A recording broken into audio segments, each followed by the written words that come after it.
یہ میری خوش قسمتی کہ میں حضور کا امتی ہوں۔ ساری زندگی اس کا شکریہ ادا کرتا رہوں تو حق کا شکریہ ادا کر نہ سکوں۔ ہم حضور کی امتی، نبی انتظار کرتے رہے، نبی منتظر رہے، حضرت خلیل اللہ کی بارگاہ میں پکار رہے ہیں، ربنا وابعث فیہم رسولا، مالک رسول بھیج دے۔ کوئی کہتا ہے لیسا بفظ ولا غلیظ، وہ ترش رو نہیں ہوگا، سخت مزاج نہیں ہوگا، ماتھے پہ شکل لانے والا نہیں ہوگا، وہ پیار بانٹنے والا ہوگا، بس وہ آیا جا رہا ہے۔ حضرت عیسیٰ علیہ السلام نے تو نام بھی بتا دیا، وَمُبَشِّرًا بِرَسُولٍ يَأْتِي مِن بَعْدِي اسْمُهُ احمد۔ لوگوں میں جا رہا ہوں، چلو نام بھی بتا دیتا ہوں، میرے بعد جو آنے والا ہوگا اس کا نام احمد ہوگا۔ نبی انتظار کرتے رہے، 12 نبیوں نے انتظار کیا، حضور کی امت میں ہونے کے لیے تمنا کی۔ نستورہ راہب انتظار کرتا رہا، بحیرہ راہب انتظار کرتا رہا۔ شب ہجر کی سختیاں کوئی اس سے جا کے پوچھے، تیری راہ تکتے تکتے جسے صبح ہو گئی۔ زندگیاں گزار دی انہوں نے۔ سلمان فارسی کی کہانی سنو، مجوسی کی بیٹے تھے، حق کی طلب میں نکلے، باپ نے گھر سے باہر نکال دیا۔ ایک پادری کے پاس جا کے رکے، زندگی بھر اس کی نوکری کی۔ جب اس کا آخری وقت آیا، اس نے کہا کہ میری تدفین کے بعد غموریا چلے جانا، وہاں کا پادری خدا رشیدہ ہے، تجھے اس سے کچھ مل جائے گا۔ کہتے ہیں میں وہاں سے غموریا آ گیا، پھر اس پادری کی ساری زندگی خدمت کی۔ جب وہ مرنے لگا تو اس نے کہا کہ کوئی ایسا شخص نہیں ہے جس کے پاس میں تجھے بھیجوں، لیکن نبی آخر الزماں کے ظہور کے لمحے آ گئے، تو یہاں سے یثرب چلا جا، وہ اس نبی کی ہجرت گاہ ہوگی، تیری زندگی سنور جائے گی، تو نے بڑی محنت کی ہے میری، بڑی نوکری کی ہے میری۔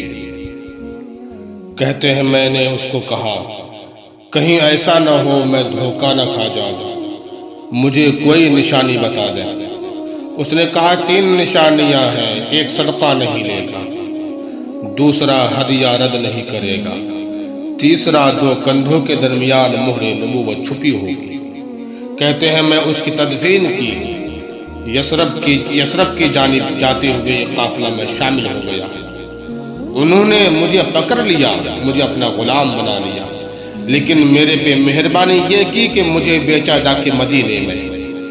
ایک یہودی نے مجھے خرید لیا، اس کے باغ میں گوٹی کرتا تھا، کام کرتا تھا، کھجوریں توڑتا تھا، لیکن میں انتظار میں تھا کہ کبھی وہ آخر الزماں آئے تو مجھے دید ہو، کبھی عرش پر، کبھی فرش پر، کبھی ان کے در، کبھی در بدر، غم عاشقی تیرا شکریہ ہم کہاں کہاں سے گزر گئے۔